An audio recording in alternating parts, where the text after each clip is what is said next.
So, honourable shout out to all of those who bought tickets for my birthday, yeah?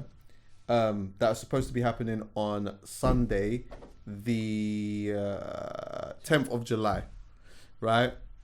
It was sick to find out that it sold out even with wireless happening.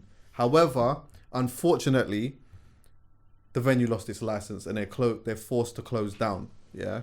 We tried to do everything to make this happen on the same day. We tried to find different venues, we tried to find different spaces, but understand that like it wasn't just about trying to find a different venue, it was also about trying to find a venue that was going to facilitate the numbers that we were going to have there, and we just wasn't able to do it. There was one venue that actually popped up, and essentially if we did it on that day and we did it in that venue, it just meant that I would have to put everyone in a box, yeah? And I can't do that. I can't put on the weekend knowing that Sunday is going to be a great day. I can't take an outdoor party to an indoor party in a box and then with a day and a half to have the team have production and all of that in there. I don't think anyone wants to be inside. No one wants to be inside. So we spend some more money, and this is what we're doing. We're moving it to a bigger venue. We're moving it to Ministry of Sound, but they're outdoor part. So it's still going to be an outdoor party. And it is now going to be on Saturday, the 23rd of July. Same time, it's a day party. It'll be a vibes, same DJ. Might add some more DJs to it as well. But, and just to let you know, Manny Norte's DJ in there, the name you can trust. You know what I mean? Come on. DJ Slick's going to be there as well. Honourable shout out to Shax, who's going to be playing. Miranda Lloyd is going to be playing as well. And I'm going to add maybe another DJ or two. I'm going to do that. But we are going to celebrate Saturday, the 23rd of July. There are going to be some more tickets available. So all you need to do is go to my Instagram and I'll tell you. In fact, I might as well tell you the date just because I don't know when you're going to be watching this.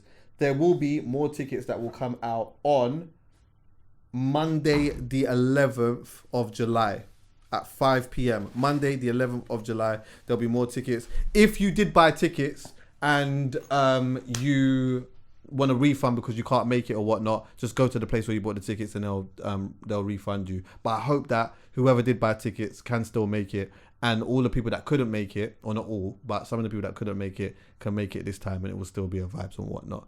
I didn't even want to do this, but did you watch Love Island yesterday?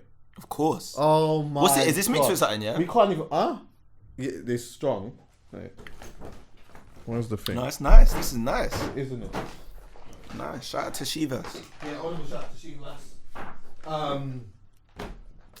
Bro, that recoupling was probably the best recoupling I think I've ever seen. I'm not even gonna lie. It's up there. It's definitely up there. It's up there. It's up there. I like. It's up there. I've never, I know that India and Dumi were not going to win. Even though everyone says fucking the whole country is winning, they're not going to win. What? I thought they had potential. Why do you say that? Are you saying because they're black? Yeah, I just don't think it's enough. I just don't think like in England. I don't think in England there's not enough black people. I don't think in England will have that same sentimental value with them as they would over, let's say, Luca and Gemma. Yeah, but not enough of the thing is, a lot of the white contestants this year, they're just not likable enough. Even for white people to justify voting for them, they're not. There's no clear. In previous seasons, you might see a couple and you're like, oh yeah, they're likable. Even Gemma and Lucas, they're not cool. likable at all. They're cool. They're not as unlikable they're as I not thought likable, they were. but they're just people don't. I think it feels as though the general public tolerate them more than they actually like them. Yeah. Do you get what I'm saying? Yeah. But because they look like the most secure right now. Yeah. That's why. Yeah. And I mean, look, if you're going by following or anything, because I was like, I did do this, I'm not going to lie. Because I was thinking to myself, there's no fucking clear winner. This is all a shit show at the moment. It's probably just going to be them. Then I was looking at Gemma's following. She had like 3 times the amount as everyone else. And I thought, that's enough, really. If her following's on 700,000 and everyone's on... Is that what it's on? Yeah. Oh, she's on 700,000. At one point, she was on 700,000 while the highest other person was like 450,000. But she has got the most notoriety because she's Michael Owen's daughter as well. Exactly. So I mean, with all of these things come into play in it. So, but I think there is a clear winner for me. Who? My winner. Who? Davide. Right. So this is. I'm not even saying Ekin-Su. I'm just saying Davide. whoever Davide is with, he needs to drag them to the W. As far as I'm concerned, put them on his back and take the W. Because for me, Davide is King Davide right now. Yeah. He's the king. That's my king right now. I'm not gonna say that's my king. That's a bit wild. Still, I can't even lie. But Davide, the way his character has grown throughout this, because initially I just thought he was this stiff Italian guy, didn't have much. I thought to he was him. from Stoke. I thought he was bluffing. I said Stoke. I thought he was bluffing. I said, you know what? This Don Stoke is overcooking this thing. Yeah. Nah, he's from Stoke. He's from somewhere in England. What's that place? What's that place just before Manchester on the train? Stafford. No, Yeah, Stafford. No. The place that Phil Foden's from. It's like 8 minutes before it gets to Manchester Piccadilly. It's the stop. I can't remember. Oh. I literally was just in Manchester the other day. Nah. Google it quickly. Damn, yeah, Google it. It's like the nicer, higher class area just outside Not of Cheshire. Manchester. But Cheshire doesn't. No, Cheshire. Is it Stoke-on-Trent? Stoke-on-Trent. Does go Stoke-on-Trent. No, it's after Stoke-on-Trent though. No, don't go Stoke-on-Trent though, does it? Sometimes it does. Trains to Manchester and see the thing. The stops. There's one right. Go. What was you saying anyway? What was your point? No, I was just saying that's Oh, that's where you thought he was from. That's where I've that's basically what I'm saying. Basically.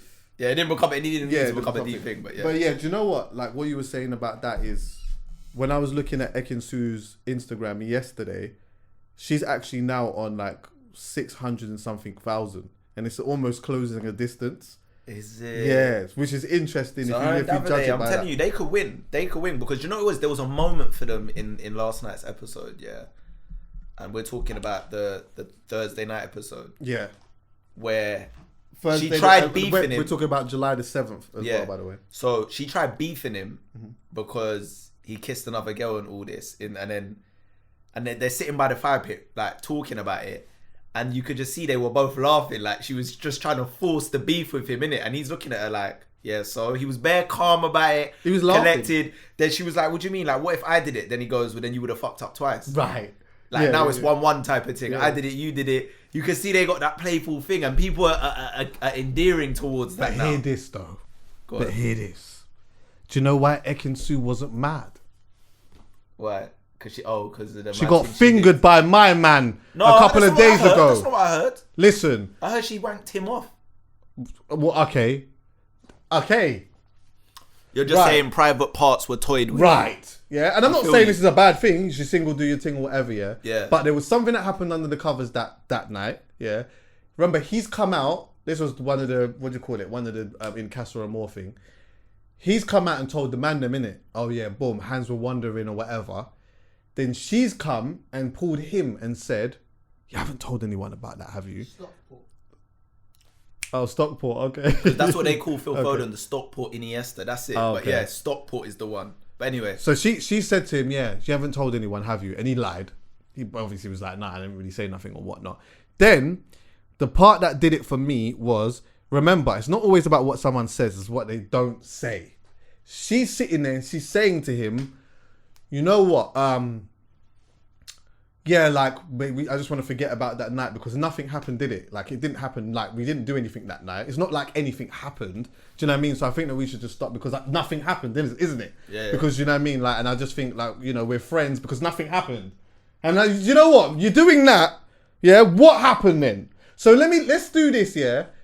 If Love Island, which I think Love Island are probably trying to push the narrative of, you know what, Ekin was moving a certain way, these two had a thing, now they've turned it around and whatnot, and now it could be a thing. If they do that, they might not do the movie night thing. Because remember, they have the movie night thing, yeah, where they sit down and they watch clips of what people have been doing or whatnot. I feel like they won't show what she did, because they won't spoil that. Because I think if Davide finds out that under the covers she wanked my man off, or you know he did mad, whatever, mad, he's no. not he's No, not it's on mad, that. it's mad, He's not, no. he It's you mad. know he's not. But He don't care about women. But you know what that shows me as well?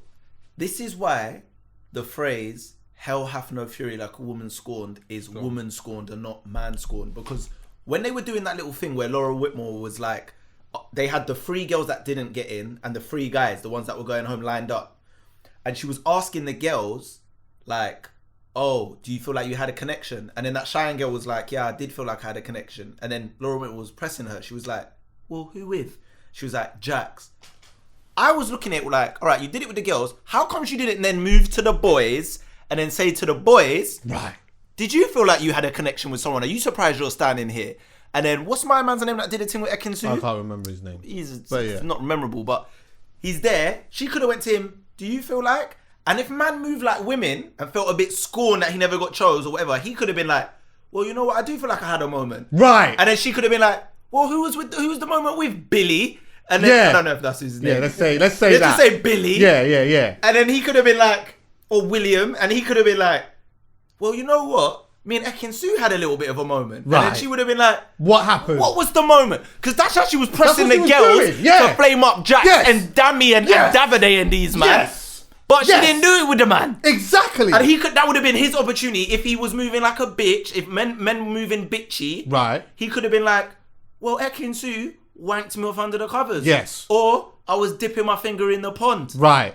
In the Turkish pond. Yeah, I didn't bust my thing off, but it happened though. Do you know what I'm saying? But this is what I'm saying. How come she only pressed the women? Did she even ask them anything? Nothing. The guys got nothing. They got no more screen time. And then the most I saw, who is the other black guy, from Manchester?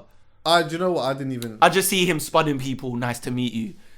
Yeah, because there was another black don in there. He didn't get no screen time. No screen time. Ronan Keaton's son got a little conversation with Gemma. They got to bond over having celebrity parents. Bro, but do you know what I don't understand? And I know a lot of you lot, HC podcast audience, I know a lot of you might cook me for this, but I have to be real, Chuckie, and just speak from within. Go. Why when I go on Twitter, right? I know, but I'm gonna act like I don't know.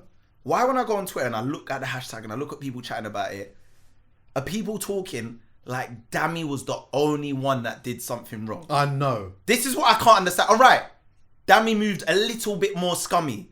He was lipsing the girl, Summer. He was doing all of that. He was extra excited about them being in. He was egging on Jax to do his thing. But India has come in with another man.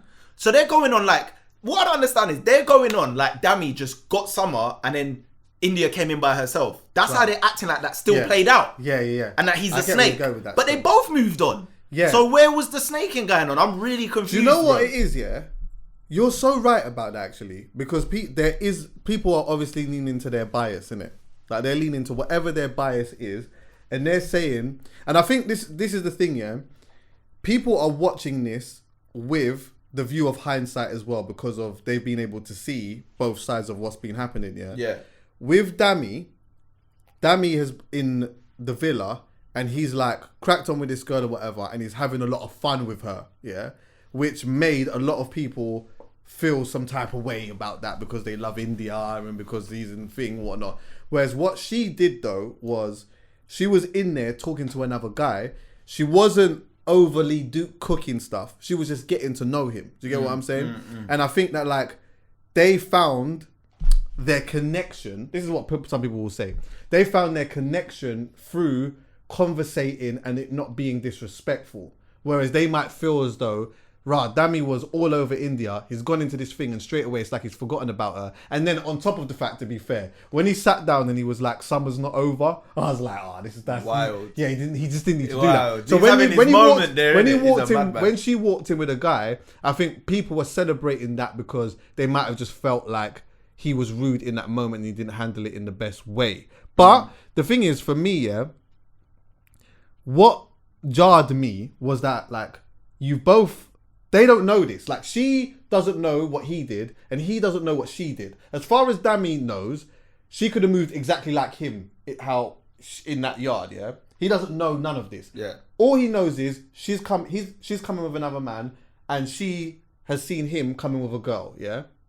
What's the problem? There's not supposed to be... This is my point. But I'm saying between them two, it's supposed to be, really, if anything, it's supposed to be, you know what?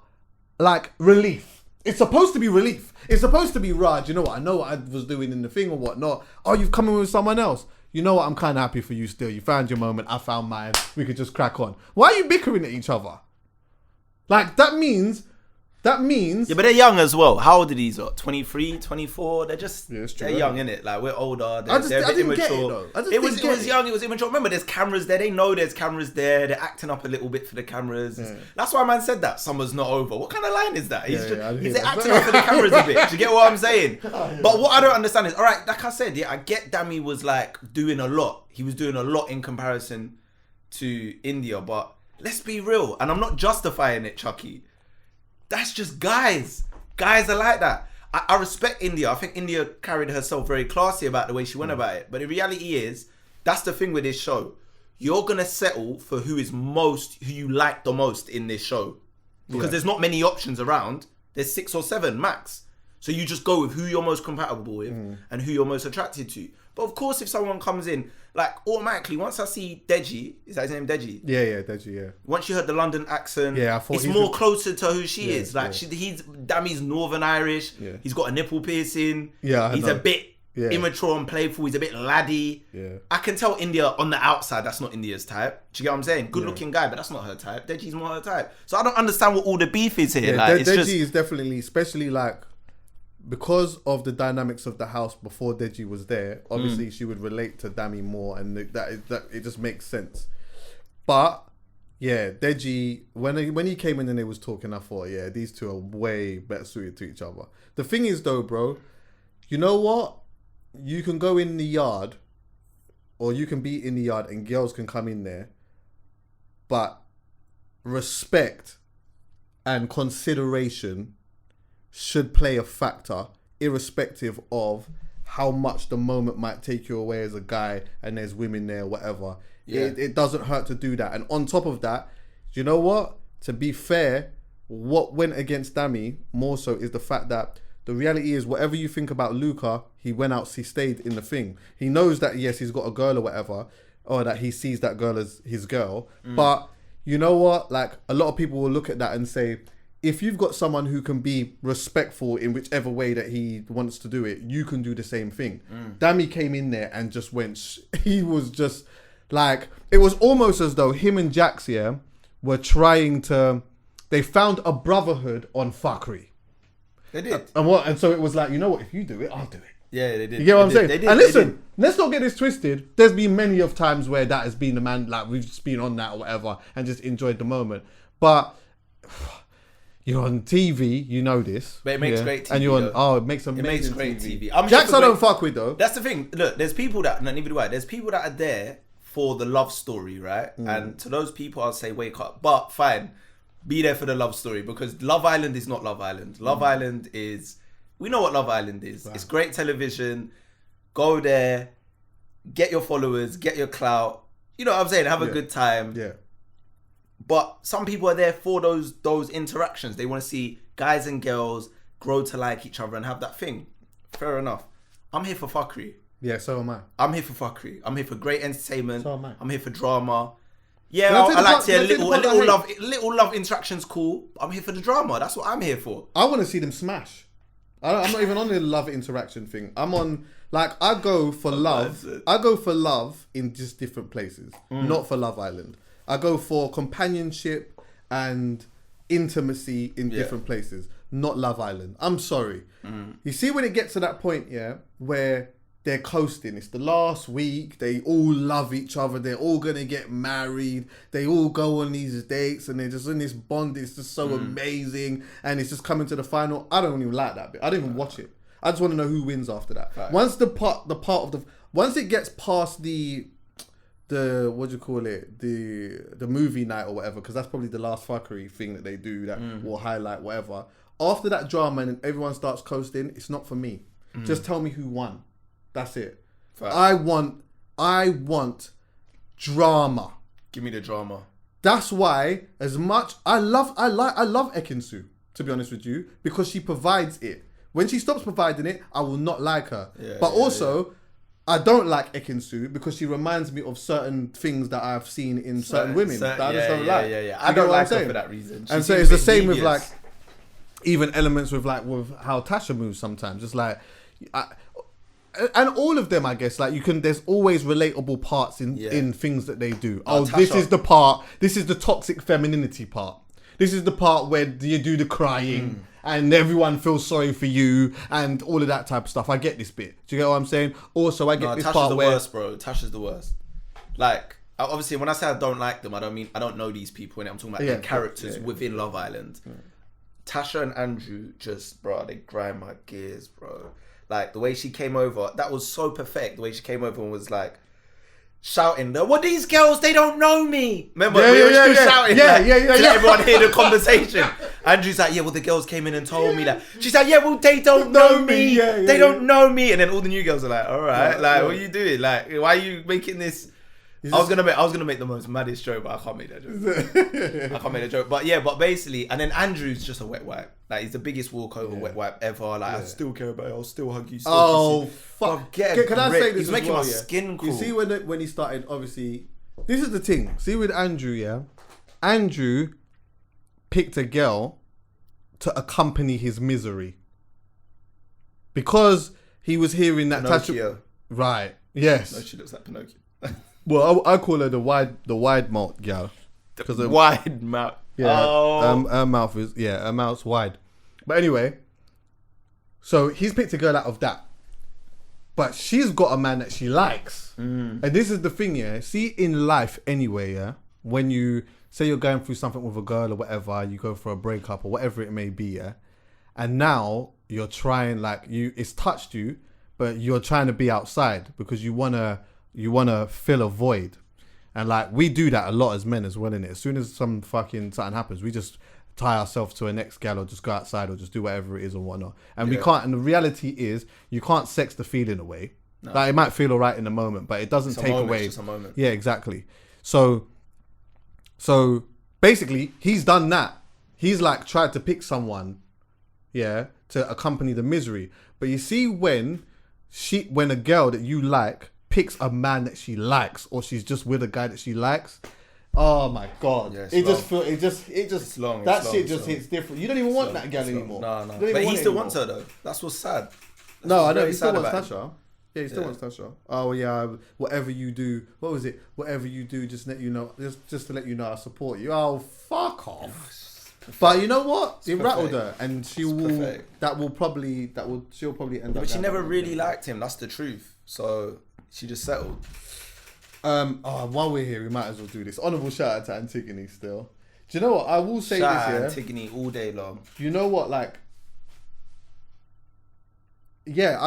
was obviously surprised that she went in there and whatever else, but I'm not going to get into all of that.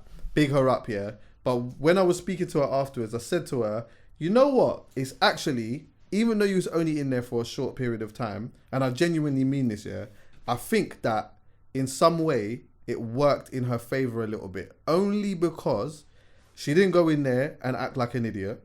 Nope. She wasn't in there and taken for a dickhead. She's not associated to a man. Do you get what I'm saying? The girls in there liked her. The public pretty much liked her. Yeah, there was moments where she came across very well. She came across so well. And so I think to go in there and to leave an impression like that and be in there for a short space of time and for it to be like that and come out and now you got a platform or whatever, that's the move. Yeah, because you've gone in, like you said, you've carried yourself well. We know her, so you know you've been yourself. There was no point where I watched her and thought, who's this person? This is I understand this is Antigone. And like you said, you come out with a clean reputation. Yeah. Like you said, you're not attached to someone. You've come out clean, it's good. I hear it still. Yeah, man. I think they did her dirty, but yeah. Yeah, they I think the man them did her dirty. Danica could have went. But now what Danica's set herself up with this Josh guy, her thing might actually start now. Yeah. Yeah, true. There could be storylines there. There's also other elements of which you could look at as well, is that the politic aspects of it. What would it have looked like? I'm not saying this is the case, but what would it have looked like if Danica did go and another black person essentially leaves the villa again? Yeah. Do you get what I'm saying? I do believe that these things in some way play some type of a part. There's still levels to it because we still got, unfortunately, and I'm seeing it on Twitter, there still is a lot of colorism going on, man. Yeah. There's still, I don't understand why people are doing it. And obviously I'm mixed race, but you're seeing still the separation between fairer skinned people and dark skinned people and people rooting for their, do you get what I'm saying? And it's just It is what it is. I get it, but it's happening, man. Like, yeah, it's it's mad, isn't it? Because shows like that really bring out the biasness in things, which is, I guess, like having biasness is not necessarily a problem, but it's how you project your biasness in it. And you really see, like, it's almost like colorism and things like that get heightened a lot more when everyone's watching something, when everyone's watching a group of people.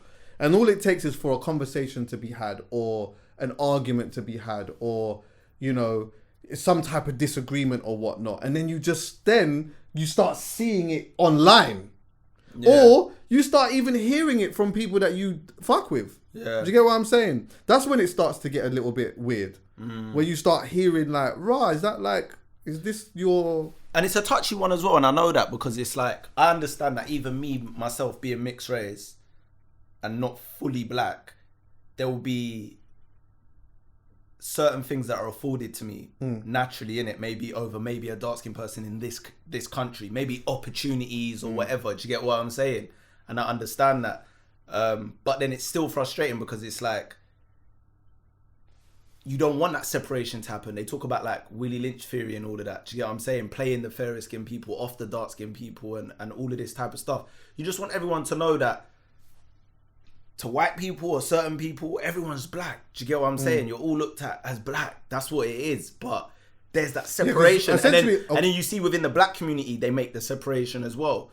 Like, I understand, like, even with India is beautiful. India's carried herself incredible in there, and there's going to be a certain community online that's going to be rooting for India because they see themselves in India. Absolutely. Do you get what I'm saying? And then if you see Dami come along and get with someone lighter than India, that's going to be triggering to 100%. A certain extent. Yeah, definitely. And that's completely understandable.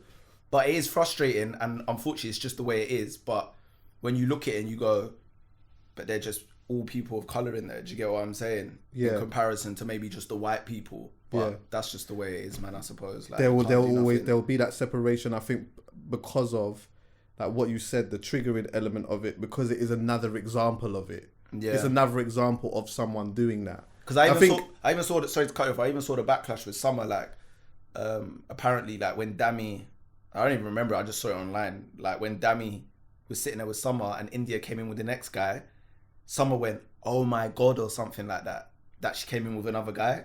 Okay. So then on Twitter, everyone was like, she's saying, oh my God, like, surprised. Why was she acting like surprised that India would like come in with someone else? Like, she thought she would just have Dami and she wouldn't be coming with someone else or something. And I'm just like, it doesn't matter. Like, India got what she wanted. She decided to go with her gut and go with Deji. Do you get what I'm saying? Dami has obviously decided to be a fuckboy and mess about, and now he's gone with Summer, and they've both chosen to go with someone else. Why is it still got to be this beef thing? Do you get what I'm saying? And separation and all of this. But like I said, that's always just gonna happen. This is the interesting thing about reality shows, though. Not even just Love Island. It's like reality shows bring out a lot of social issues to discuss. Yeah, do you know what I mean? That's one of the reasons why I like it, because it. You know, if you're having, say you're watching Love Island and you're speaking to a woman about it, like, because they might be watching it through a different lens, so it makes it even more interesting. What I saw today, could you believe the way that such and such? And then she's telling me, oh yeah, but you know, she's telling me her opinion on how she sees it, and it might not have been the way that I saw it. And it's like, okay, do you know what? I never really saw it like that. And now you start looking at your own life. Like the times where like this might have happened to me or whatever. And I think that's why even when you like mention the colorism aspect of it, for a lot of people, when it does come to situations where you got the guy that's gone and left for the lighter person or whatnot, it's a triggering thing for a lot of people, because not only is it like another example, I think in a lot of people's idealistic mind, they would just like to see, for once on the TV screen, that a person has moved this way or moved straight in their eyes. Yes. Do you know what I mean? Yeah. But life is full of nuances and complications. It's just extra frustrating because you know that unfortunately it was like a white person that started that played these people off each other and created the divide. Do you know what I'm saying? Maybe I'm wrong. Obviously, I wasn't around in history back then. I don't know if maybe in tribes back then or whatever, they just hated on each other naturally in the tribe. I don't know. But from what I know, it's that whole thing. It was created. Do you get what I'm saying? To cause divide. So, and that still lingers today. That kind of divide between like maybe fairer skinned people. So isn't that interesting? Like separatism. Yeah. Just the concept of separatism. Where did that start? Because it had to have started somewhere, but also, essentially, there also had to be a time where there wasn't really separatism. But that would have been so far away. The only separatism that there might have been was the fact that, you know, maybe I like male or female. Do you get what I'm saying? Yeah. And maybe they might have even have looked at that differently. I don't even know. But there's obviously evident differences in regards to when someone makes a child. Usually, not all of the time, usually the body grows a certain way. Yeah. Yes, some things get bigger, some things are smaller, whatever it may be, looks and all of that. These things are all different. But, you know, penis, vagina, whatever, that's like one level of separatism. Yeah. But where did the other elements of separatism start? Like, what was it done by? Nose? You know, when you look at... Could have been hair colour. You know, like I talked about this before. Could have been many things. Hotel Rwanda. I don't know if you've seen that film. You lot should watch it. I know about it, but I don't think I've ever really watched it. So basically, in Rwanda, I could be telling the story wrong a little bit because I want to rewatch it again, yeah. But basically, it was like one of the biggest genocides ever in the world. Yeah, I heard, yeah. The Belgians had separated these people. There's the two tribes, right? The Hutus and the Tutsis. But they were almost separated. They were almost separate or separated by like nose and skin color. So if your nose was like straight, you was this tribe, or if your skin color was maybe a little bit lighter, you was this color as well, yeah. And so they basically set out on a genocide to exterminate the other tribe, the tribe that had the flatter nose and the darker skin, and they killed almost 900,000 people. Do you know how mad that is? That's mad. Do you know how much people that is? Do you know how much generations of like, when you deep the fact that like each person had a mum, a dad, it's mad. And you know they had a grandmother, their grandmother had a grandmother. Like this goes back from God knows how long, and then in this moment for them, it stops because of that. It's mad. Separatism. It's deep. We've gone on a deeper one. Yeah, separatism is deep though when you think about it. It is. Like, it is so mad. It is, man. You can separate people by... obviously, we do it now in so many different ways. People get separate... There's separatism in like just area, postcodes, flipping, culture. Do you know what I mean? Fashion, music, like... And it's not all a bad thing. But I guess you can weaponize everything. And when you start weaponizing everything... Or when you start weaponizing certain things, that's where people's lives are at risk. Do you understand what I'm saying? Or happiness is at stake because of separatism. It's nuts. Unfortunately, it's just in us as humans, isn't it? Like, is it? Well, it has to be because we've done it. You don't see cows out here or other animals going, oh, well, like, do you get what I'm saying? As far as I know, I don't know, like... There's always going to be a cow on the farm that's like brown, and then the rest of them have got white and black spots. And I don't know. But we learned. Don't you think we learned it? Someone did it. Where did he learn it from? Someone did it. But that's what I'm saying. So it means it's within a human. Yeah, but I'm not saying it's within humans generally. Right. But if it can be within one human, I'm saying that means it can be in multiple humans. It's not going to be in one in a billion. Do you get what I'm saying? It's that's what comes with free will. Well, the moment this is like going back to the Bible and stuff. Well, the moment you give someone free will, you give people a choice, right? And then you can choose between good or evil. But that means there's the choice there. Yeah. It wasn't just good was instilled in us. Do you get what I'm saying? Yeah, but then remember, we all have bad thoughts and good thoughts. Some just take it way more darker and evil than others. Right, but you see what is within us, yeah. Because you said that like it's within a human, but. I guess the thought process is within a human, but that could still be learned behavior, no? Because it doesn't necessarily mean it was with someone from the moment they was born. It became within someone through their cultural context of what they were living in at the time and for what they saw. Do you get what I'm saying? Yeah, I get what you're saying, then, through the environment or wherever. Right. So then you learn that then. So then it's one person's idea. It's an idea, and then before you know it now, the idea, all you need is a group of people that understand your idea. But then have you ever had an idea that you think's amazing, and then you spoke to someone, and then someone's gone around, I had a similar idea. Has that never happened to you? Yeah, of course. Come up with shows, spoke about this show's cold, said it, and they're like, I said the similar thing, or I thought about that 6 months ago. But I've no idea. No, I don't care what you think that idea is, whether it was planes flying through the sky, who invented that. Some people had a little glimpse of that idea before. My point is, if there was one person that taught everyone, and that's where the learned behavior came from, there would have been someone else that had a similar idea somewhere else. They just never implemented it. So my thing is, it's a deeper thing where it's like, basically what I say all that to say this.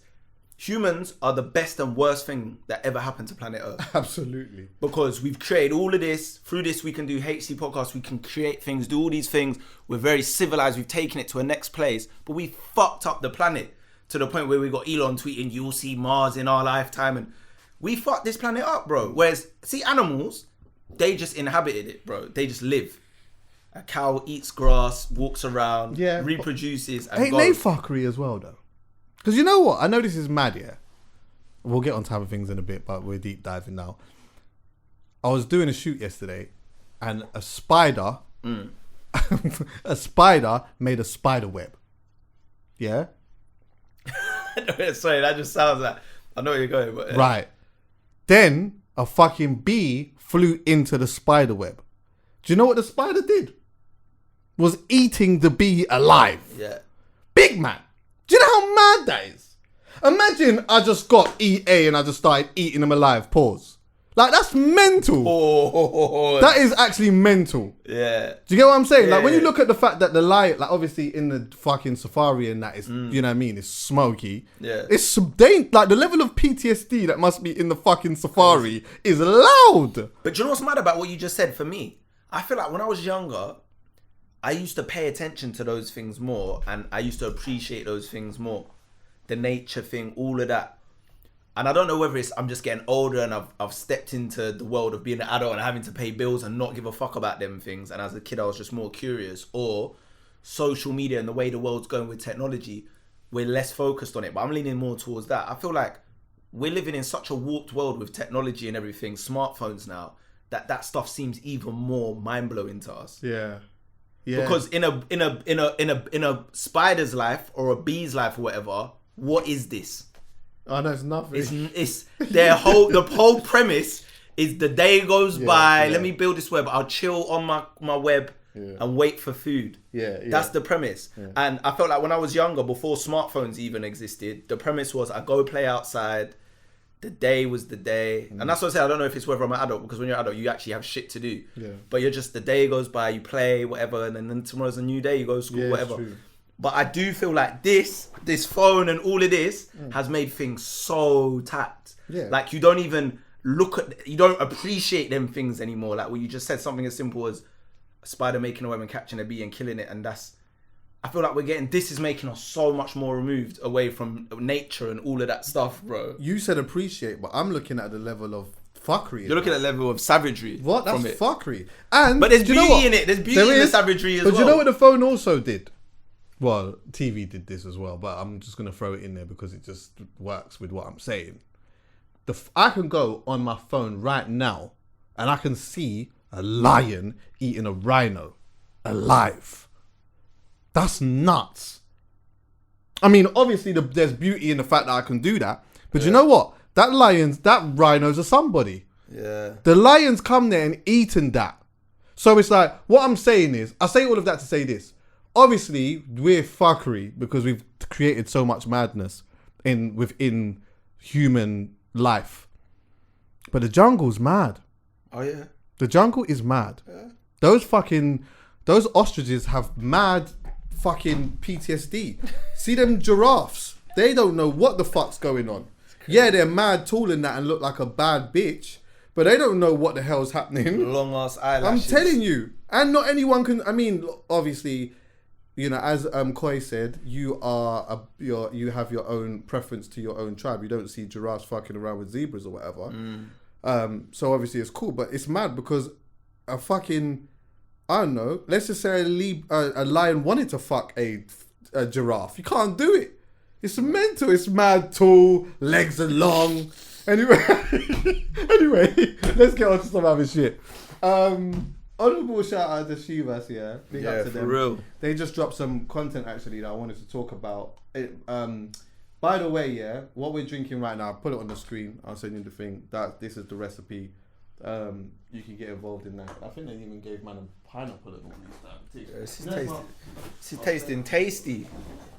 My favourite fruit. So honourable shout out to that as well.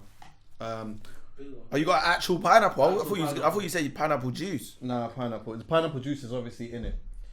But before we even get into what I was gonna say about what I was watching, remind me about something I want to say about my mum. Try to remind me about that, yeah. Alright, cool. Boom. So yeah, they dropped a conversation with Dumi, yeah. Honourable shout out to Sham. Firstly, big up to Dumi. Dumi is or was, I'm not sure what their situation is, like manager of Tinie Tempah. I'm not sure if he's still managing them now. And founder of Disturbing London, yeah. Someone I've known for a little while. And he's actually a very good person to speak to. We did, time ago, when I was on the other radio station that got closed down or whatever, we was doing some interviews, just talking to people behind the scenes. And we had a really in-depth 2-hour conversation with Dumi, just talking about just his life, the things that he'd experienced all the way up to that point, which was what, maybe 5 years ago. But every time I kind of take a look at where we're at as a scene now, yeah, I do usually tend to look at like what Dumi did with Tinie and like the things that they experienced at such an early time. 100%. And it was like absolute, like what they were doing at this time was just incredible. Like they were experiencing some really sensational stuff at a time where like the scene was so different then. The doors were just not open the way that they were. And I think that they contributed a lot to some of these doors opening, or a lot of these doors opening, albeit that like some of it was coming at a musical compromise for some artists, but that compromise still allowed a lot of artists to change their life. Yes. Do you get what I'm saying? It still allowed, you know, Dumi and Tinie being in certain places, as mad as it sounds, probably made some people think, you know what? These lot that come from that area are actually all right. Do you get what I'm saying? Like, they're actually all right. You know, with all the stuff that they did with fashion and whatnot. But the thing that I wanted to talk about actually, because I do sympathize with managers a lot, is the going broke aspect, or investing almost 100% of your money for the 20% of your investment. And I think, you know, when things are flying, it looks amazing. You start looking at, oh my God, you know what I mean? That's a wicked 20%. You did X, Y, and Z and boom, boom, boom, boom, boom. But like, when it doesn't go well, that's a lot of your money gone. You know what I mean? And so many managers, so many young managers find themselves in that situation more than they do find themselves even a return of money. Do you get what I'm saying? Like, in fact, what would you say the percentage is in regards to like the people that go into management that actually make money from management? It depending on the artist, innit? Like, if we're talking a top tier artist, it's going to be a small percentage, man, because there's only a small percentage of top tier artists. But if we're talking across the board, there's loads of artists now. We spoke about it earlier. There are a lot of artists, like you said, even on the smaller scale, that are making big money right now in comparison to when Dumi and Tinie and them lot came through. The kind of money Dumi and Tinie and them lot were making at the time, you got people that, in comparison, you look on a commercial level, are nowhere near as where Tinie was perceived to be, right, making the same money. Maybe a Diggity, an RD. Do you get what I'm saying? Tinie was, at the time, one of our biggest exports. He was doing Brit Awards, he was doing GQ, he was doing all these things in a commercial aspect. Yeah. And that was like wild back then for us to see that. Yeah. And to know that there's artists now that haven't not maybe even penetrated that level of commercial success, but it's still making bread. Yeah, it's mad. Commanding 40, 50 maybe G's a show. Yeah. Depending on where they're performing. It just shows you, man, these managers can be making money. Like, I saw Dumi say within the chat, shout out to Chivas Regal, Shams and them, like, I see him even saying, like, he took 30 grand of his own savings, 30, 40 grand of his own savings, and put life savings, let's make that very clear, life savings into Disturbing London and the Tinie project. And back then, that's a lot of money to put in, and maybe only take 20% when you're trying to get things off the ground. I feel like today, if you hit the right artist, and I'm saying if, you could make that back really quickly. You could make that back within 6 months. Before 6 months, depending on where they're getting booked and what shows they're doing. Because if they're getting 20 G's a show, I guess all you need is one. You just need one song, and that one song, that one song doesn't even have to do the madness, which is like with them it was different. Pass Out had to do the madness for anything to go, really. Do you get what I'm saying? And it did. And you know, he didn't talk about it so much in that chat, but like Pass Out wasn't even the original record that they were going for to do the madness with. It just was the record that ended up connecting. Do you know what I mean? It just connected. I remember I was in New York at the time, and the first time I'd ever been to New York and that as well. And it was weird because, you know, all we're hearing about is what's happening with Tinie in London and like how it's being perceived and whatnot. And it was mad because no one was really doing that. And it like... Shout out Labyrinth as well, by the way. Honourable shout out to Labyrinth. That beat was like... That beat and the way Labyrinth came through was just ahead of its time. Even the hook, like the way he was singing on the hook. Labyrinth was a relatively unknown producer at the time. He used to work in Chocolate Factory in Wood Green. Yeah, okay. Where I'm from, like he did his thing as well, and him and Tinie hit a chemistry at that time. Yeah, and Labyrinth's still doing big things today. Like I see him produce Euphoria soundtrack and all that. Is it? Yeah. Yeah, you know Euphoria the show. Yeah. See, yeah. He did that. I didn't even know that. Soundtrack on that. Yeah, he's gone, man. Oh, he's gone. Oh, he's gone. He's gone. Is he? Because you know, like Labyrinth had that moment as well where he kind of, he was doing his own stuff, like coming to the forefront and having a couple of songs or whatever. Signed to Simon Cowell's Psycho thing for a while, or whatever. Yeah. And I don't think the forefront thing was so much him in it, but it just worked. He just could do it. He's just a talented brother. Super talented. Yeah, super talented. But the going broke thing, though, like I think it's a lot more common than most people would actually say. Like when the money starts drying up, when you start getting to that point where the money starts drying up, and you've got to find different ways to make money, or you got to make certain sacrifices. Honestly, when I tell you, and I will do this again, I'm gonna start sitting down with some of the people that are just behind the scenes, because they've got so much stories. Yeah, they've got so much stories, and they never really get to talk about them. Most of them don't want to because they prefer to be behind the scenes. And even in that talk, Dumi was talking about the thing with WizKid, innit? You know, WizKid was online and had some things to say about Dumi or whatnot.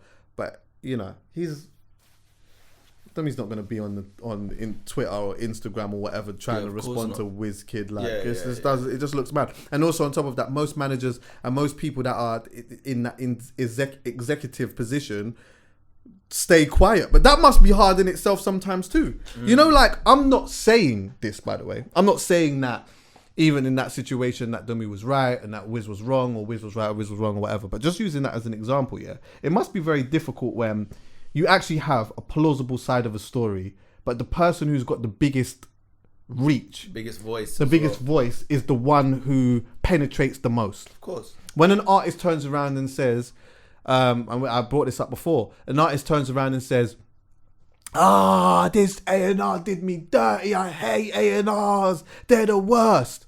Obviously we say, yeah, because obviously that's the narrative, and that's always been the narrative for a long time. They have, right. But you know what? Sometimes when you actually have the intel and you start hearing the other side of the story and you start piecing it together, you're kind of like, hold on, wait 1 second. No, that's not him. That's you. You did that. This is the problem. There's always 3 sides to a story, like they say. Yeah. One person's side, the other person's side, and the truth. And you'll never know. You always only just get both persons' versions of events, and you'll never really know the truth in the scenario. With Dumi and WizKid, I don't know what the scenario is. Obviously, I remember WizKid coming on that rant, everyone talking about it, and obviously with someone like WizKid saying that, the trajectory he was on, the fan base he has, Starboy FC, it's gonna be like, it's gonna be hard. It's gonna leave a little stain. Do you get what I'm saying? Especially if, you know, respectfully, maybe your label or where you were is not where it was at the time. Do you get what I'm saying? But that's just one of them things, man. Like the music industry, you always hear these tales. You heard it with like, and I'm not saying this is the same thing, like, but you hear it with like Birdman, Lil Wayne. Do you get what I'm saying? You always hear these like discrepancies or different versions of events. You'll never really know. But when I saw Dumi talking about it, man, it was good to see his side of it because I'd never heard his side of it. I've seen Dumi out many times. We've had many long conversations. Shout out to Raps as well. You seen the Raps thing they got? No. Oxford They Street, got Oxford Street, innit? on top of the John Lewis, I think it is. Yeah. I saw Dumi there and we had a long conversation, man, and he was just giving me some like good words, like always, you know, you meet some people and it's just like the conversation, there's no real substance to the conversation. You just feel like you're just having like, oh yeah, we've been on, yeah, I've been on it, whatever. But he was like saying to me, like, just make sure you got a mortgage in place, make sure you got these things in place. He was giving me the life lessons kind of talk.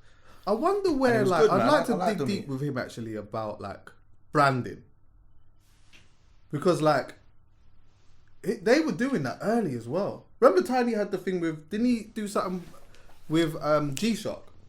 Yeah. They had something I feel like that this time with Ray-Bans as well. Ray-Bans as well, yeah, like, and then also then like that point where they started moving Tinie into the fashion side of things though, like the upper like echelon, like you're starting to see Tinie in different rooms now, in different places in Europe in regards to like, you know, things that he was wearing.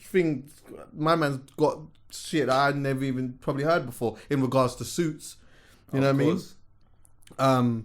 Just moving him in different spaces. He bought Alexander McQueen's house. Oh yeah, there you go. Yeah, there you go. Yeah, it's the move. Tinie bought Alexander McQueen's house, bro. That says it all, man. It's the move.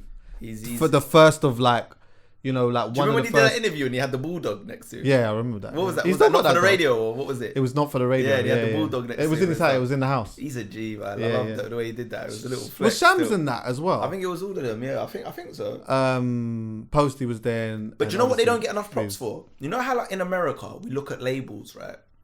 And we look at like the Rockefellers, the Bad Boys, Death Row. Disturbing London's one of our ones in this scene here.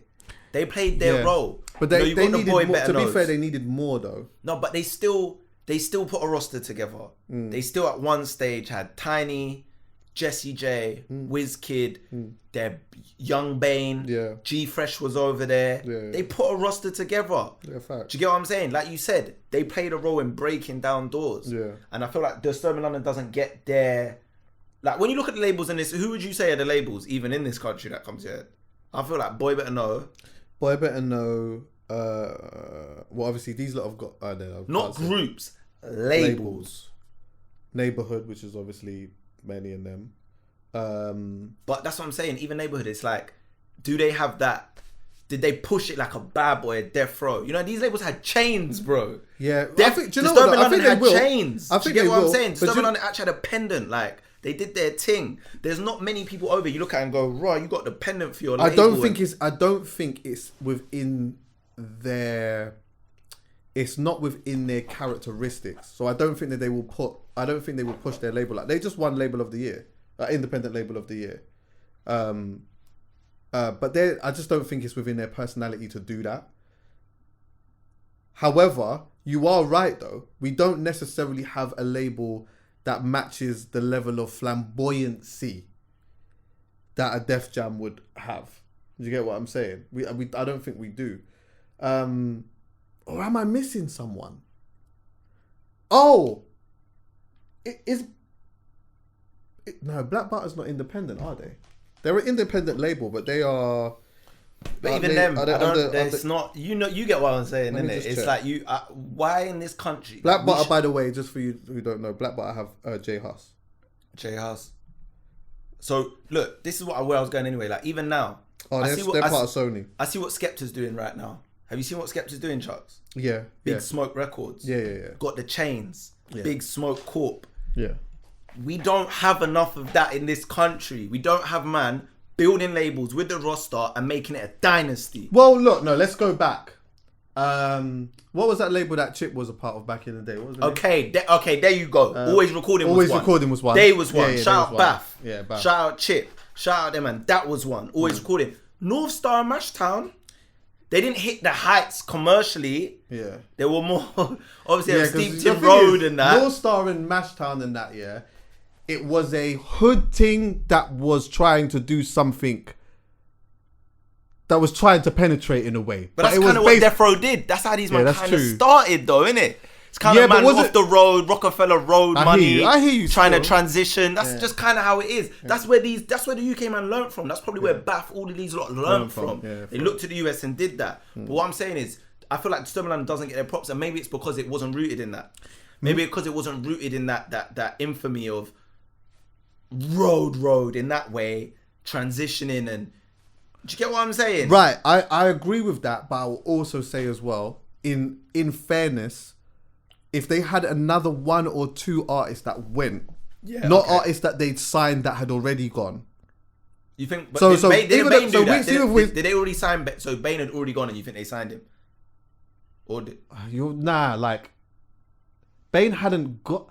Do you know what? He had a few songs that were hitting. He did have. Do you know what? Bane had a moment while he was over there. Still, I have to say that A2 had a moment while he was over there. Oh my god, I forgot about A2. A2 was there. A2, man. A2 was there. That didn't really work out too much. But I just think what I mean by this is that like, not someone that they've signed that has already gone, not someone that they signed that like had a little moment and didn't go. I'm talking about someone else that was there for a period of time. I get you. That was going. Do you get what I'm saying? I get they you. had Wiz from early, and granted that I think Wiz had other management elsewhere. He had so I think it was like co-management or whatnot. No, I know, bro. I know totally what you're saying. Yeah. Like, if it's had another one of them, do you know what the analogy is? Not necessarily a Tinie, but someone that was. It's kind of like Kanye with good music. Right. We don't put good music up there as a label, even though it had Common, John Legend, Big Sean, all these. We don't put it up there with the Rockefellers and that because essentially he signed a lot of people that were already maybe doing their thing, or the ones he did sign. Only Big Sean was the only one that kind of went. Yeah. Do you get what I'm saying? He was like the Tinie. Yeah. But everyone else, it was kind of like, well, Common was already around. These people were already around. And then you tried, what was his name? Designer. Yeah. You tried it and it just, it's kind of like that, isn't it? Yeah. So then it doesn't get put on maybe that Mount Rushmore. But for me, Disturbing London, man, they did their thing. I remember they made waves, man. But just to circle it all the way back, that whole thing of like, putting your money into something, going broke, and a deeper life lesson of that, I think we can all relate to the sense of like being up in maybe one field, taking your money, putting it into another field, and then having to then make that sacrifice of like people know I'm usually that guy. I usually drive this kind of car. I'm usually eating at these kind of restaurants, and for whatever reason, I've invested money into something, and now I've got to make the natural sacrifice. And a lot of people it's hard to make that sacrifice. A lot of people don't want to sacrifice their lifestyle for the bigger picture and the vision. Do you get what I'm saying? And it's hard to do. And I feel like even for myself, I've been presenting for years now. And it's like the next stage for me is business. That's the next stage for me. As in owning businesses and going to that thing. I've got to take my money, invest it into businesses. Yeah. But I know when that comes, even though I'm at the age I'm at now, might come with I've got to rein things in. Yeah. Do you know what I'm saying? That holiday might not be a 5-star hotel. Yeah, you got to take sacrifice. You see the LA trips we do, Chuck? Yeah. You know what we're on in LA. It might not be a villa thing this time. Yeah, it might not be a villa, bro. It might the rental might not be a rental. It might. Do you know what I'm saying? You got to make the necessary sacrifices. 100%. Like, 100%. So I hear Dumi on that, and I thought it was sick that he was so transparent about that. Yeah. Like, I had to drive a Ford. I went from driving this to driving. I had to go back to my mum's. I had to go back to my mum. That's the big one. I got to go back. I know loads of people that they've had to do that. Yeah. But the light flex in it is I had a mortgage, so I went back to my mum. Yeah. Because I know people that go back and they don't have a mortgage. Yeah. Literally, they went out and rented. Yeah. And had to go back because life got real. Of course. So the fact that you still have a mortgage and you can still rent the yard out and it's still own it and it's getting taken care of, that's still you're not in the worst place even if you're at home. Because if someone wants to try and judge you, you'll be like, yeah, but I got a mortgage. Yeah. Like, you're judging and me. they paid it off, innit, Dums? Don't lie. Of course Dums paid it off, bro. Dums is calm, bro. Yeah. Dums is calm. time I see Dumi, I saw him the other day at that YouTube Legacy party. You saw Dumi at the YouTube Legacy party? I did, yeah, man. I love See Dumi. Dumi there, man. He's Like, proper. Dumi's He's good. proper. And just very lastly as well, yeah, I still ain't normalized just the live aspect of things. Like, you know, I do remember when Tinie did Brixton Academy, and it was that was a major thing. Like Brixton Academy, he went on and did O2 Arena. That was a major thing. Now it's still a major thing, but man are just doing it now. Do you think that gets lost in the history? Do you feel like people don't give that enough? No, they don't. But you know what? I think it's like platforms like this, and that people that have been around for a little bit that have seen stuff. It's like really important for me anyway to like keep pushing that. You know what? For some people watching and that, this is what's happening now is just mad normal. Yeah. Because it's growing up in it, innit, really. But shit, like trust me when I tell you, Tinie doing announcing Brixton Academy was people saying rah. You know he's doing Brixton Academy. Mad. That is mental. It's crazy. That is mental. Bro, it's actually crazy. Now, yeah, man, like people are just doing that. People are doing Brixton Academy without necessarily doing without even having an album. Do you know what I mean? Alexandra Palace, O2 Arenas. Bro, Alexander O2 Arenas. These are big things. Stormzy did O2 Arena 3 times in a row. Dave did it twice. Bro, Stormzy did Glastonbury, bro. Yeah. So there's only a couple rappers that have done Glastonbury. Right, and that, do you know what? That's gonna change. Yeah. You get what I'm saying? Like You think so? next year or the year after, Dave is doing Glastonbury. I wouldn't be surprised, to be fair. He's doing But Glastonbury. You gotta remember, the only rappers that I know off the top of my head that have done Glastonbury are Jay-Z, Kanye, Stormzy, and Kendrick. To be in that for Stormzy, and even Dave if he gets there, to be amongst that, this is elite company. Kendrick's performance was hard, by the way. Crazy. What, the Bloods? Yeah. Told you, it's giving Bret Hart, Shawn Michaels, sharpshooter. No, Stone Cold when he's in the sharpshooter, blood coming down. I don't know how they did that, but it was lit. Do you know what I like about Kendrick's thing in regards to the live shows, is that like, you see, for me, let's just say like Kendrick's on the TV doing a live show or whatever, but I've got something to do and I'm doing something. I can't help but to watch what he's doing because the performances that he's giving, and I know this sounds mad to a lot of people, maybe, but when I watch it, it looks like they rehearsed a lot. In a time where it seems like enough people are not necessarily rehearsing like that. Like, yeah, you know what, boom, I got the bars, I can just go on stage and just, like, and that's just where it is. And I'm not mad about that because I enjoy it. Yeah. I enjoy it when I'm there, and I actually enjoy watching it too. Yeah. So I'm not even saying it as a thing of, you know, like I'm downplaying that. Yeah. Maybe the dancers in the back might rehearse. Maybe you've gone in with the DJ a couple of times just to go through a few things or whatever. You need the lighting. You need to make sure the lighting sync with that and boom, boom, boom. Oh yeah, at this point I'm gonna say, you know, is anyone celebrating a birthday? Whatever the fuck it is, yeah. His thing looks like they had to block out a month to go in and really lock this thing down. Because one person out of sync, this thing looks mad. Facts. One person. All it takes is for one person to not be on the same page and it's mad. Like, you kind of expect that more from singers, innit? Like, you kind of expect that more from singers. You want to see them do that type of stuff. But and you do understand that, like, not everyone can do the Beyonce thing. Beyonce's fucking Coachella performance is just one of the greatest live performances I've ever seen. She's different. But when you're seeing a rapper up there who not only is doing all of this choreographed shit, but he still sounds clean. You can hear every word. I was super impressed about how he had that $3 million crown on his head. Yeah. And you could see he was moving in a certain way to keep it intact as well. The choreography and everything about it, bro. Even the last performance he did to end it with Savior, that song Savior. Yeah. And at the end, he was getting mad passionate about what he said, Godspeed for women's rights. Godspeed, because obviously the whole abortion thing in America. And you could just see it, and then he slams the mic at the end, and he's got the whole... Bro, it was just incredible, man. Like, and that's the thing. Like, I understand Kendrick's not gonna be everyone's cup of tea, like especially like the hood man, that like the road rap and that. But you can't watch things like that and not appreciate the art involved. Yeah, I believe, like, because obviously music is subjective and whatever. But I do. There's an element of art where I feel like it's beyond subjective. I don't like. you can look at that and say, that's not for me. Yeah. But you can't look at that and say, that was a shit attempt. No one can ever look You at can't Kendrick do and say that. No, you can't. You just can't even do that. Can't. You just can't even do that. Do you know what as well, yeah? When I was watching that, like, I think there's certain artists as well where, you see when they go and do a live show, Yeah. they tap so deep into something, yeah, that when they come off the stage, it can't just be straight celebration.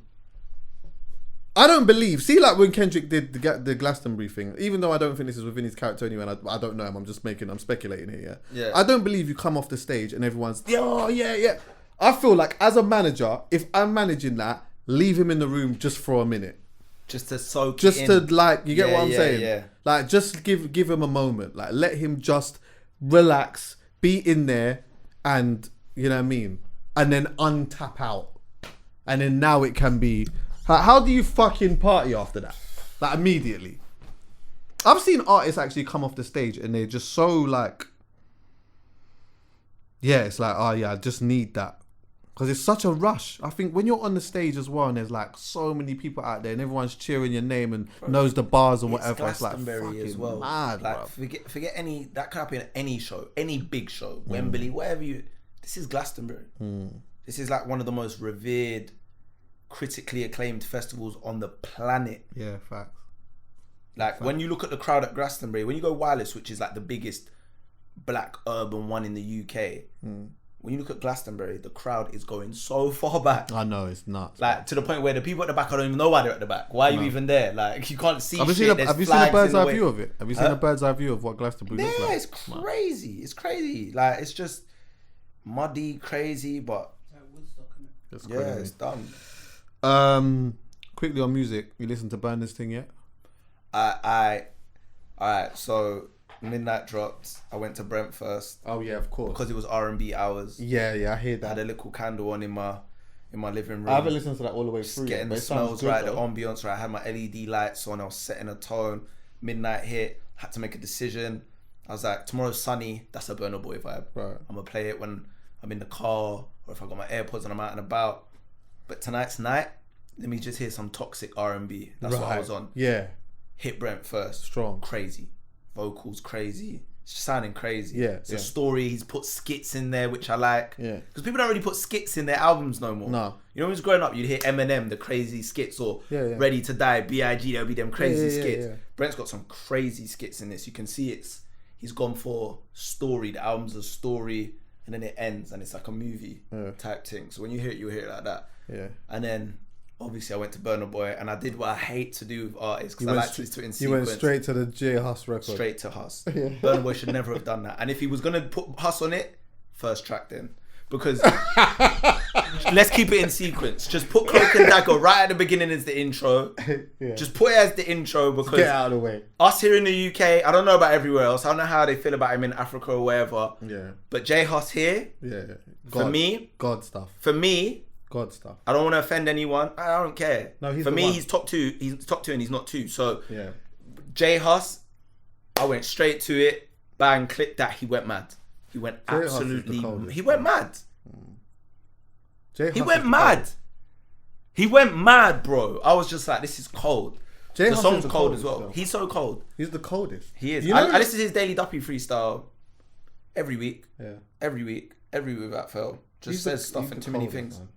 He's the cold. You know, and when we were talking about managers and as well, yeah, that must be like, it must be a real interesting one managing Huss, because I say this because Huss is Huss, innit? Over here, he's and in Europe as well, he's just super levels, yeah.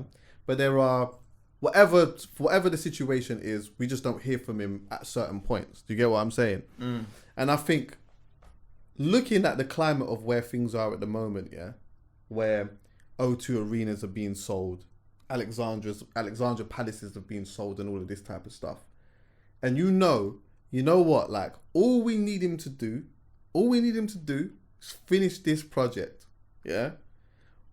He's all like, J Hus is cool.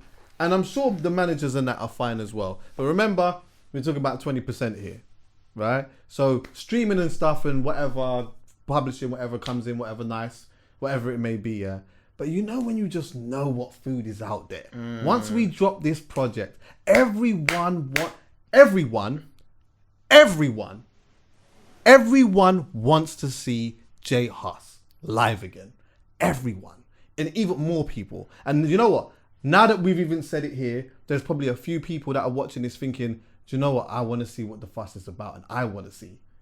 This is O2 Arena 3 times. You think that's a you lovely 3 times?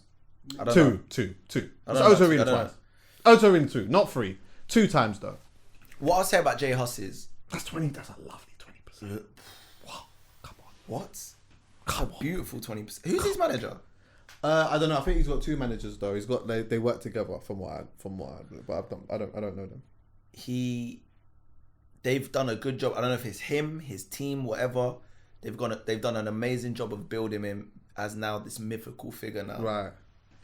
What have they? Figure. Wait. Okay. Have they done that? That's what I said. I don't know. Has he done it? That's what I said. I don't know if it's him, his team. I don't know what it is. I don't know if it's intentional. That's what I'm saying. I don't know if it's intentional. I don't know, but it's happened. It's transpired now because what we have now is most artists. If you take too long dropping music or not really doing anything, it doesn't work for you. You'll fade into the background and no one cares. Yeah. We're speaking about someone that released an album with no music videos, with a black album cover that just said Big Conspiracy and went #1. Yeah. And the album leaked a week before. Yeah. This is a different person we're talking about here. The only features he had on the album were his sister, Burna Boy, Coffee. They were like, there was no rap features. They weren't, do you get what I'm saying? You're not reaching for the people that are hot right now in the UK. He's on a whole different frequency now and vibration. Like he's built himself now to the point where now I think it's genius dropping him in this Burna Boy album. Burna Boy has the hottest song of the summer with Last right now. Burna Boy right now is at the peak of his powers. And then you just throw J Hus in there, but we ain't heard from him since the beginning of 2020 with Big Conspiracy. Like that. And then now it's like when he's ready to drop, it's done now, man. Done. Now it's like bro, he's in a different space. It's just about when he wants to drop now. Yeah. It's mad how big Last is, boy. When I first heard that, I never thought. Do you know what's crazy? A lot of people, I was speaking to someone the other day and they didn't realise it had the Tony Braxton sample in it. And I'm like, are you crazy? That is basically the song. Do you know music? Like, what was... Yeah, well, apparently she's on him though. Is that true? Is that true? She got 60% of the publishing. Yeah. Oh, so the deal was done. Oh, she's laughing. Yeah. But you know what? It makes sense though, because like it's a big. I know some people are like, oh my god, but I'm like, you know what? That is actually, I don't think it's probably more common than you think. People taking a large percentage of, certain songs. Not just that's a massive song. He wasn't man enough for me. Do you know what that song was when it came out? Did you see how Tony Braxton looked in the video? Yeah, exactly. And do you know what it is as well? Yeah, you see with that, it's not like the producer sampled it in a way that was unrecognizable. Like it sounds like, to be honest with you, it sounds like it's been mixed in a little bit. Do you get what I'm saying? Do you know what it was? It's like it's well produced, but it's evident. It's like when Drake did "Nice for What." Okay. With the Lauryn Hill sample. Yeah. Actually, it was a bit more instrumentation on. You know what "Nice for What" was? Yeah, of course. Yeah, I'm trying to think. I wonder what the percentage was of the publishing that she took. I don't even know. But she probably didn't even see it the way her deals were set up back then. Yeah, just true. But yeah, they did well, man. They did well. But Burna Boy, I need to take his album in properly. I've heard a few songs. I heard the song with Ed. I heard the intro. Obviously, I've heard the singles that's leaked. And Burna Boy, he doesn't disappoint me anyway. I'm a big Burna Boy fan. I love his last album. I'm not gonna lie. No. African Giant. I liked. No, but I didn't. You're talking about Twice as Tall. Oh, Twice as Tall. That's the African one. Giant. I loved. African Giant was up. Yeah, I loved. Wait, Twice as Tall. Twice. Do you know what? Unpopular opinion. I really, really liked Twice as Tall. I really liked it, but I get why people felt the way they did. But I'm a massive Burna Boy fan. I'm more Burna Boy than Wizkid, and only because. Are you? Yeah. Only because I get it. Wizkid's more melodic. He's like, and I'm only that because I like man at bar. Chuckie. Yeah. Oh yeah, it was Twice as Tall. Burna Boy's more of a barer. Yeah. Than Wiz. Do you get what I'm saying with that? Yeah. He raps a bit more with the melodies. Wizkid's more of the singing melodies, and I like a barer. Burna Boy is actually, if we're gonna do this as well, to me, Burna Boy is a stronger performer than Wiz. To me, Yeah. I went to the O2 Arena show. I really enjoyed it. But the times that I've seen, I'll leave that. The times that I've seen Burna Boy perform, just cold. And have you seen his Glastonbury performance? Yeah, of course. Oh my, sensational stuff. Yay. The band, by the way. Yay, and the background singers. Oh, the background singers and that. They just looked like they were having such a... No, it was a vibe. That's the difference. You come off a stage like that and you're celebrating. I wish You know I was what I'm there. saying? Because that's Yeah. just a whole different thing. You know what I'm saying? Facts. But yeah, honourable shout out to them. Alright, cool. Before I leave, couple of things actually. Honourable shout out to Ben Jart as well. Oh yeah, of course. Honourable shout out to Ben Jart as well. You understand the drop? You know what I'm saying? benjart.com. I just really fuck with these guys. But I'm not gonna do all of that because it's gonna sound like I'm being unauthentic. These men already know. Right, my mum. So last year, some of you lot will know, yeah, that my bonus dad passed away. Yeah. Mad time in life. That's my mum's husband, my mum's best friend, a man that has been in my life from when I was a damn near baby. Yeah. He passed away of brain cancer. And yeah, it's been a difficult time, especially for my mum. But what she's done is, yeah, she signed herself up to a 100-mile walk, and she's doing it to raise awareness for brain cancer research. She's been out literally every day in preparation for it. She's doing it in August. So she's been preparing since February. Just at first she started doing like a little 1 hour walk, just here, there, like 1 hour here, 1 hour there. Now then 2 hours, and then she'll go to the next place, walk for 4 hours. She's gone and bought some equipment and whatnot. She's got the young walking stick, whatever. So she's gonna be doing the 100-mile walk in Scotland, yeah, in August. I think it's over 4 or 5 days. And as I said, it is obviously to raise awareness for brain cancer research.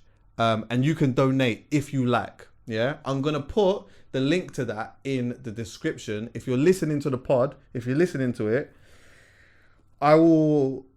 And you want, like, I tell you what, if you're listening to the pod, yeah, and you want to donate or you want to just read about what like this whole thing is about, message me and I'll send it to you. I'll do that.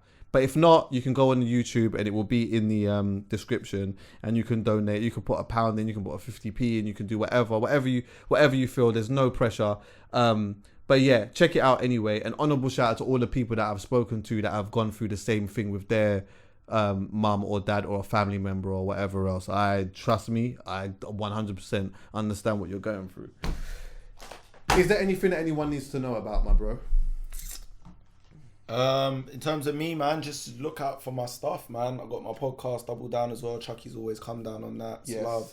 All the kit game stuff I'm doing. Yeah, bro. You're outside, bro. Yeah, just look out for all of that. We're doing some big things this year. Yeah, man. And just keep an eye on me, man. That's it. That's all I can say. Are you happy, bro? Yeah, man. Happy. Things all right? Very, very happy, man. Can't go wrong. Family. I'm actually not. You know, really? Yeah, man. Why? But I'm not going to talk about it today. I'm not like unhappy, but I'm just in a weird space. And I realized that like, the fine line between me being, the line between me being happy and me not being happy is super thin. And I think that like, I'm not, what was the word that I used? I feel like there's just like a small level of unfulfillment at the moment. Just a small level of unfulfillment, because I slightly just feel like I'm coasting a bit, and I'm not. This is not for today. This is for another day. But I will explain it, and I will talk about it here still. But yeah, I'm not centered. That's probably the best way to put it. Right now, I don't feel centered, but I know what I need to do in order for me to feel centered. So that's like the positive thing. I know the solutions. I just need to just do them. Do you get what I'm saying? And spend a little time and whatnot. So yeah. But I will talk about it. I'm sure it won't last long, but it is what it is. You know? All right, listen. Thanks for listening, everyone. Yeah. And sorry that we wasn't here last week. Poet wasn't well, but he's all right. He should be back next week. Love and guidance and light and all of that. Yeah.